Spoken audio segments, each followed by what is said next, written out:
영혼의 격을 바라보는 법. 그대여, 혹시 영혼의 격이라는 것을 진정으로 마주한 적이 있는가? 세상에는 지위와 재물을 자랑하는 사람이 많지만 영혼의 빛으로 사람들을 이끄는 이는 그리 흔치 않다. 내가 살아오며 만났던 영혼이 깊은 이들은 많은 말을 하지 않아도 그 존재 자체만으로 공간을 맑게 하고 사람들의 마음을 잔잔하게 가라앉히는 힘을 지니고 있었다. 그 힘은 특별한 혈통이나 출생에서 비롯된 것이 아니었다. 날마다의 태도와 마음가짐이 쌓여 영적인 빛을 길러낸 것이었다. 영혼의 수준이 높은 이들에게는 뚜렷한 징표가 있다. 그것은 삶의 방식 속에 드러나고 말의 가느다란 뉘앙스에서도 묻어난다. 이제 내가 전하려는 5가지 징표는 그대의 영혼을 흔들어 깨우고 잃어버렸던 본질로 이끄는 열쇠가 될 것이다. 이 이야기를 듣는 순간 그대 안에 잠들어 있던 신성이 조용히 눈을 뜰 것이다. 마음을 고요히 가다듬고 귀를 기울여 들어라. 영혼이 떨릴 때 그대의 길은 잔잔히 열려 나아갈 것이다. 운명을 놀이로 받아들이는 자, 신의 뜻을 붙잡는다. 그대여, 혹시 스스로의 운명에 거스르다 지쳐버린 적은 없는가? 사람은 예기치 못한 일이 닥쳤을 때 왜 이런 일이 일어나는 거지? 하며 머리를 감싸쥐고 불안과 분노의 마음을 휘둘리기 마련이다. 하지만 영혼이 깊은 이는 같은 상황에 놓여도 마치 전혀 다른 세계에 사는 듯한 태도를 보인다. 그들은 눈앞의 사건을 비극으로 여기지 않는다. 오히려 신의 장난으로 받아들이며 가볍고 유연하게 대응한다. 이는 현실에서 도망치는 태도가 아니다. 모든 사건 속에서 신의 의도를 발견하려는 의지다. 설령 배신을 당해도 이 사람을 통해 신은 나에게 무엇을 가르치려 하는가? 라고 묻는다. 병으로 쓰러져도 이 몸을 통해 영혼은 무엇을 깨달으려 하는가? 라고 자문한다. 그리하여 상황을 탓하기보다 자신 안에서 답을 찾으려는 태도, 그것이 바로 운명을 놀이처럼 대하는 자세다. 이 놀이는 가볍게 넘기는 것이 아니라 모든 국면에서 배움과 의미를 찾아내려는 높은 시선이다. 그곳에서야말로 신의 섭리와 영혼의 성장이 맞닿는다. 이것이야말로 운명을 아군으로 바꾸는 자의 길이다. 영혼이 깊은 사람은 사건의 겉모습만을 보지 않는다. 그 뒤에 숨어있는 신의 의도를 읽어낸다. 대부분의 사람은 원치 않는 일이 닥치면 왜 나만 이런 일을 겪어야 하나 라며 원망을 품는다. 하지만 영혼이 닦인 사람은 이렇게 묻는다.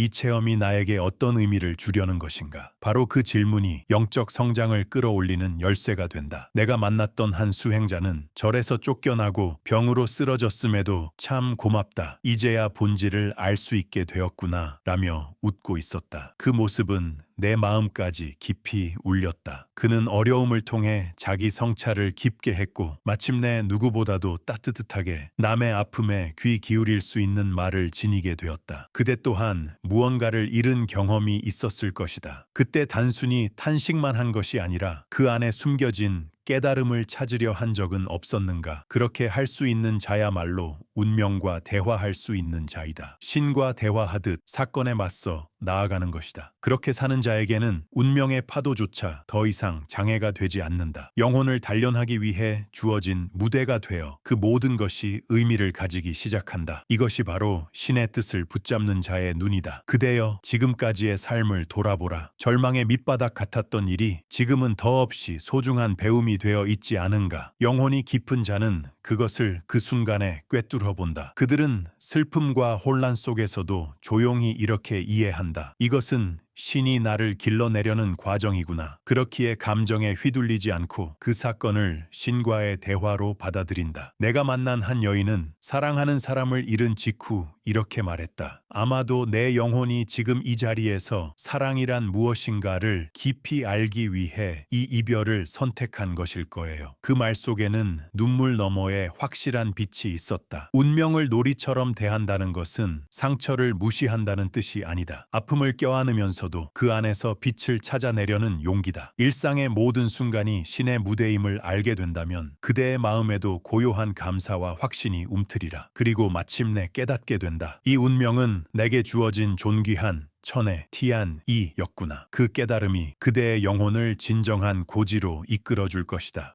남을 살리는 자는 스스로도 살아난다. 그대여, 혹시 남의 결점이나 미숙함에만 시선을 고정하고 마음속으로 그들을 판단하며 외면한 적은 없었는가? 사람은 모두 성장 도상에 있는 영혼을 품고 살아간다. 그러므로 영혼의 수준이 높은 이는 미숙함을 탓하지 않는다. 그 속에 숨어있는 빛의 씨앗을 발견하고 그것을 믿으려 한다. 한 젊은이가 있었다. 그는 여러 번 실패를 거듭하여 사람들로부터 기대를 잃고 말았다. 그때 나는 이렇게 말했다. 그대의 영혼은 아직 잠들어 있을 뿐이다. 그러나 신은 분명 그대 안에 계신다. 그는 그 말을 받아들여 다시 노력했고 마침내 동료들을 이끄는 기둥이 되었다. 남을 살린다는 것은 억지로 가르치고 이끄는 것이 아니다. 상대의 가능성에 빛을 비추고 그 성장을 믿는 것이다. 그 시선은 조용히 영혼에 닿아 머지않아 큰 변화를 일으킨다. 그리고 신비로운 것은 그대가 누군가를 살릴 때 그대 자신의 영혼도 또한 신의 빛으로 밝혀진다는 점이다. 이것이야말로 그대 안에 있는 깊은 영혼이 눈을 뜨는 증거다. 이 힘은 인간관계에만 머물지 않는다. 사회, 가정,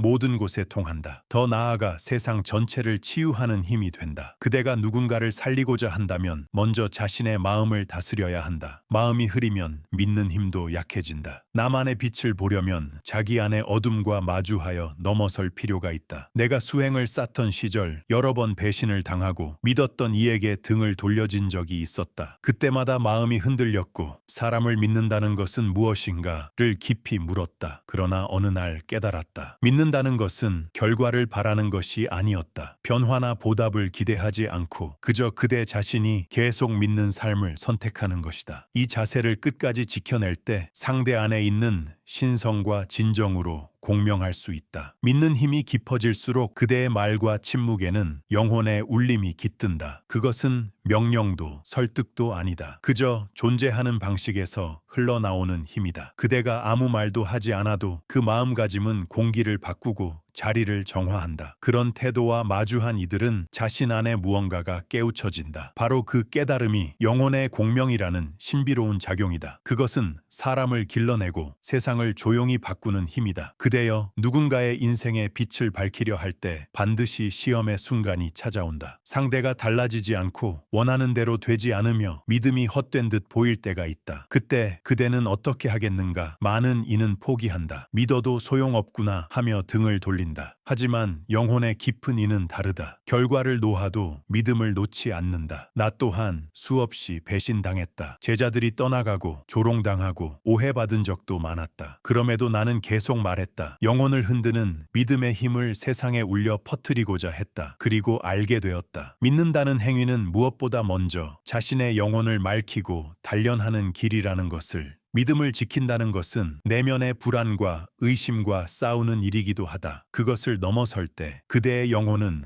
진정으로 빛난다. 누군가를 살리려는 그대의 태도야말로 그대의 영혼을 살리고 신에게 가까이 이끄는 길이다. 그러므로 끝까지 믿음을 지켜낼 수 있는 자는 눈에 보이지 않더라도 깊은 영적 가회에 감싸인다. 마지막으로 묻겠다. 그대여, 끝까지 믿어내는 용기를 지니고 있는가? 침묵을 품는 자에게 신은 말씀하신다. 그대여, 소란스러운 세상에 휩쓸려 마음마저 시끄럽게 요동친 적은 없는가? 말로 다 설명하고 주장하고 그럼에도 통하지 않을 때 우리는 짜증을 내곤 한다. 그러나 영혼이 깊은 이는 말하기보다 듣는 것을 선택한다. 내가 신과 깊이 연결되었던 순간은 웅변을 늘어놓던 때가 아니었다. 오히려 깊은 침묵 속에 몸을 두고 마음을 맑히고 있을 때였다. 그때야말로 신의 목소리가 들려왔다. 침묵은 공허가 아니다. 그것은 성스러운 여백이다. 여백이 있기에 신의 말씀도 타인의 목소리도 영혼에까지 닿을 수 있다. 그대가 고요를 두려워하지 않고 오히려 소중히 품을 수 있다면 그대 안에는 신의 기운이 가득 차오를 것이다. 침묵을 두려워하는 이는 아직 자기 그림자에 떨고 있는 자다. 그러나 침묵을 품는 이는 빛과 함께 걷는 자다. 내가 산에 들어가 단 한마디도 하지 않고 바람소리와 새소리의 하나가 되었을 때 신은 말로 설명할 수 없는 진리를 나에게 흘려주었다. 침묵 속에는 신의 숨결이 깃들어 있다. 그 울림을 들을 줄 아는 자야말로 진정 깨어난 영혼이다. 침묵은 가장 깊은 기도의 형태다. 침묵을 품는다는 것은 말을 아낀다는 뜻만은 아니다. 그것은 내면의 소음을 잠재우는 것이며 생각의 소용돌이를 넘어선 깊은 고요에 몸을 맡기는 것이다. 사람은 무언가를 얻으려 애쓰며 끊임없이 계산하고 비교하고 서두른다. 그러나 영혼이 깊은 이는 그러한 움직임마저 내려놓는다. 나도 한때는 어떤 말을 해야 사람들에게 닿을까를 지나치게 고민하다가 신의 목소리를 놓친 적이 있다. 그때 나는 홀로 산에 들어가 그저 바람 소리만을 들었다. 너는 아직 나의 침묵을 듣지 못했다. 그 순간 신의 말씀이 가슴에 스며들었다. 그 이후로 나는 침묵을 통해 신과 교감하는 법을 알게 되었다. 침묵 속에는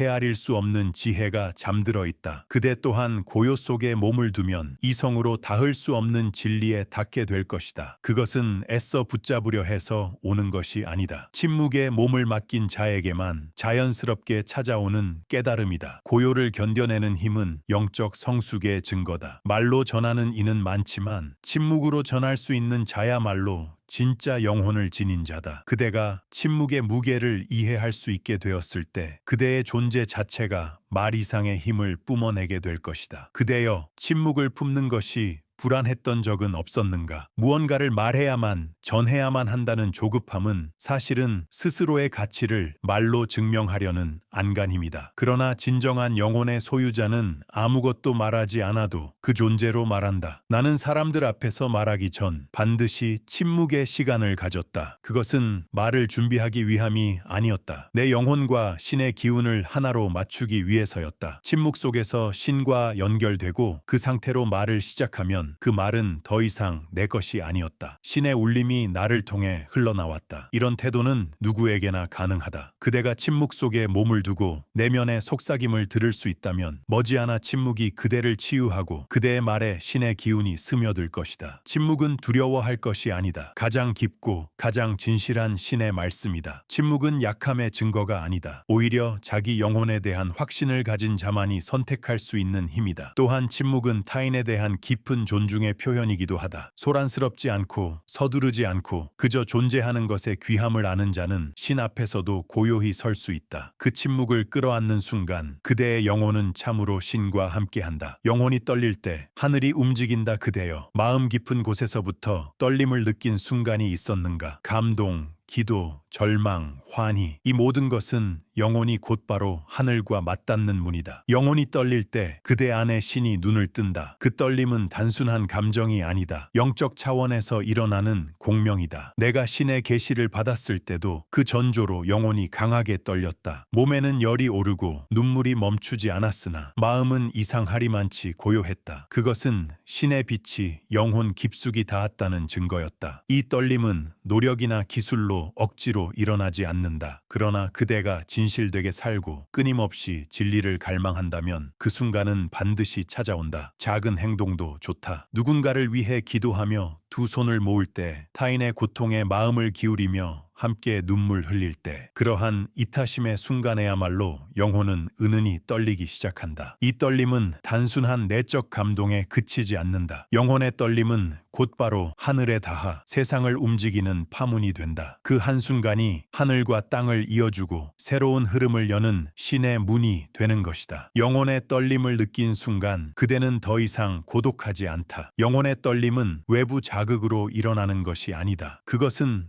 그대 안에 있는 진실한 마음이 반응할 때 비로소 일어난다. 나는 어느 날 한 늙은 농부가 묵묵히 논을 가는 모습을 보고 영혼이 떨린 적이 있다. 그는 누구에게도 인정받지 못한 채 묵묵히 일하고 있었지만 그 등 뒤에서는 참된 기도가 피어오르고 있었다. 그것은 말로 표현할 수 없는 신과의 일치였다. 영혼의 떨림은 특별한 장면에서만 일어나는 것이 아니다. 평범한 일상 속에야말로 신과 공명하는 순간이 숨어 있다. 그대가 무심히 지나쳤던 사건, 스쳐 지나간 사람의 표정, 그 속에 담긴 진심을 느낄 때 영혼은 분명히 떨린다. 이 떨림은 그대의 영성이 깨어나기 시작했다는 신호이기도 하다. 영혼이 떨린다는 것은 생명이 기쁨에 떨린다는 뜻이다. 그 떨림을 알아차린 자는 더 이상 사물의 표면만 보고 살아가는 자가 아니다. 그대 역시 무심한 순간 속에서 이미 하늘과 하나가 되어 있는 것이다. 그리고 이 떨림을 계속 느낄 수 있는 자에게 신은 한층 더 깊은 인도를 내리신다. 그것은 화려한 계시의 모습이 아니라 조용한 확신으로 마음에 차오른다. 영혼이 떨릴 때 그것은 하늘의 부름이다. 내가 계시를 받았을 때도 마찬가지였다. 고요한 일상 속에 갑작스레 찾아온 깊은 떨림. 그것은 단순한 감동이 아니었다. 영혼의 핵을 흔드는 거스를 수 없는 충동이었다. 그대 역시 그런 순간을 맞이한 적이 있을 것이다. 그러나 많은 이들은 영혼의 떨림을 착각으로 치부한다. 그 속에 담긴 신의 뜻을 알아채지 못한 채 다시 표면적인 세상으로 돌아가 버린다. 얼마나 안타까운 일인가. 영혼의 떨림은 그대 삶의 방향을 가리키는 나침반이다. 그 떨림에 귀 기울일 수 있다면 그대는 자신이 무엇을 해야 하는지 알게 될 것이다. 삶의 선택 앞에서 길을 잃었을 때 타인의 의견이 아니라 스스로의 영혼이 떨렸던 순간을 기억하라. 그 떨림이야말로 하늘이 그대에게 알려준 나아갈 길의 답이다. 영혼의 떨림은 때로 불안과 혼란을 동반한다. 그러나 그 낯설조차 영적 각성의 전조다. 신은 언제나 조용히 그대를 이끌고 있다. 떨림을 느낀다면 귀 기울이고 따르라. 그것이 바로 진정한 삶을 향한 첫걸음이 된다. 신과 함께 사는 자의 눈빛 그대여. 신과 함께 산다는 것은 무엇을 의미할까 곰곰이 생각해 본 적이 있는가? 그것은 특별한 의식에 참여하거나 성지에 몸을 두는 것이 아니다. 매일의 삶 속에서 신을 느끼고 함께 걷는 태도를 말한다. 내가 신과 연결되었을 때 세상이 극적으로 바뀐 것은 아니었다. 다만 모든 사건 속에서 의미를 발견하게 되었을 뿐이다. 아침 햇살, 바람의 소리, 사람의 미소, 심지어 슬픔마저도 그 모든 것이 신의 속삭임처럼 느껴졌다. 신과 함께 사는 자는 세상을 바라보는 눈빛으로 세상을 바꾼다. 분노의 눈이 아니라 기도의 눈으로 본다. 빼앗는 눈이 아니라 내어주는 눈으로 본다. 그렇게 되면 똑같은 풍경조차 전혀 달리 보인다. 신과 함께하는 자의 눈빛은 사람의 마음을 밝히는 빛이 된다. 그대의 눈에 비치는 모든 것이 신의 뜻임을 알게 되는 순간 인생 전체가 신과의 기도가 된다. 그때 그대는 선택받은 자가 되는 것이 아니다. 모든 것을 받아들이는 자, 곧 신의 눈빛 그 자체가 되는 것이다. 눈빛이란 단순히 보는 것이 아니다. 마음으로 비추고 침묵 속에서 세상을 축복하는 힘이다. 신과 함께 사는 자는 시련 속에서도 신의 뜻을 본다. 내가 어려움에 맞닥뜨렸을 때 왜 이런 일이 생기는가 라며 괴로워하지 않았다. 대신 이렇게 물었다. 이 시련은 나에게 무엇을 가르치려 하는가? 그때 어떤 고통 속에서도 신의 가르침이 드러났다. 신과 함께하는 자의 눈빛은 사건에 대한 해석을 바꾸어 놓는다. 고통을 저주가 아닌 성장의 씨앗으로 본다. 이는 스스로를 속이는 것이 아니다. 오히려 진실을 직시하는 강함이다. 신과 함께 사는 이는 타인의 고통에도 민감하다. 보답을 바라지 않고 그저 손을 내민다. 이는 신과 같은 시선의 선 자만이 품을 수 있는 자비다. 그 눈빛은 말보다도 깊이 사람을 치유한다. 어쩔 때는 단 한마디 말도 없이 상대 영혼에 안심을 전해줄 수 있다. 그 눈빛은 다툼조차 잠재운다. 분노와 두려움마저 부드럽게 녹여버리는 힘을 지닌다. 그대가 그런 눈빛을 가질 수 있다면 비록 외롭다 해도 신은 늘 곁에 있다. 신의 눈빛은 그대의 눈 속에 깃들어 있기 때문이다. 신과 함께 산다는 것은 언제나 하늘의 시선 아래 걷는 것이다. 길을 잃고 불안에 휩싸일 때도 신은 그대를 버리지 않는다. 그 눈빛은 심판이 아니라 보살핌과 자애의 눈빛이다. 나 또한 모든 것을 꿰뚫어 보는 시선을 느낄 때마다 스스로를 부끄러워하면서도 다시 일어설 힘을 얻었다. 신과 함께하는 눈빛을 지닌 이는 타인의 약함을 탓하지 않는다. 그 약함 곁에 함께 서서 같이 기도한다. 이것은 성인이 되라는 말이 아니다. 다만 신이 보고 계신다는 감각을 일상 속에서 지켜가는 것이다. 그대가 신과 함께 걸을 때 그 눈빛 자체가 기도가 된다. 말로 전하지 않아도 그 존재만으로 사람들에게 안도와 희망을 준다. 신과 함께 산다는 것은 단순히 믿는 것이 아니다. 신의 눈빛을 이 세상에 비추는 존재가 되는 것이다. 그리고 그 눈빛은 보는 이뿐만 아니라 주변의 공기마저도 잔잔히 맑히는 힘을 가진다. 그대의 눈빛이 신과 하나 되었을 때 그 눈빛 하나만으로도 사람의 영혼을 구할 수 있다. 이 사실을 마음에 새기고 날마다 신과 함께 살아가라. 어떻게 들으셨는가? 영혼의 수준이 높은 사람에게는 공통적으로 신과의 공명이 있다. 그것은 누구나 일상 속에서 기를 수 있는 영성의 씨앗이다. 작은 기도, 잔잔한 공명, 진실한 눈빛, 이것들을 차곡차곡 쌓아가면 영혼은 닦이고 신과의 길이 열리게 된다. 오늘의 이야기가 여러분 삶에 새로운 깨달음이나 용기를 주었다면 댓글에 100을 남겨주시고 개선할 점이나 의견이 있으시다면 0을 적어주세요. 좋아요 버튼과 채널 구독은 큰 힘이 됩니다. 앞으로도 다양한 위인들의 지혜를 전해드릴 예정이니 알림을 켜두셔서 다음 이야기도 놓치지 마시길 바랍니다. 오늘도 끝까지 시청해 주셔서 진심으로 감사합니다.